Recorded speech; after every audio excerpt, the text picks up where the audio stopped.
Papa-install na naman si client ng design lights kasi nakita ni client yung last video natin, which is a color white one. Sobrang cool daw, sabi ni client.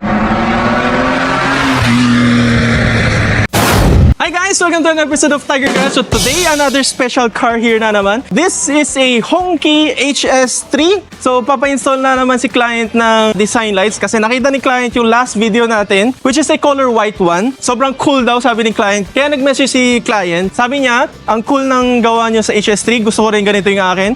Paki-order ng same which is pero ayoko yung parang yung mata sa likod. Kaya in-order na natin si client. Andito na yung mga bagong accessories natin. So ikakabit natin.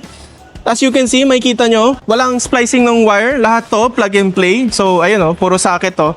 So, magtatap lang tayo sa socket, pero wala tayong isa-splice ng wire.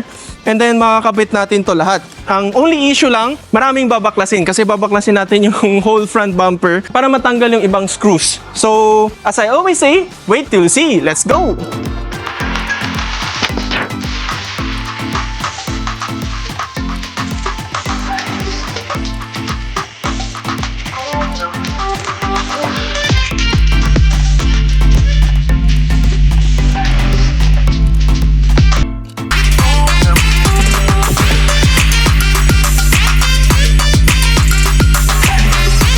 So natapos na natin installan yung Hongqi HS3. So makikita natin yung dating emblem niya dito.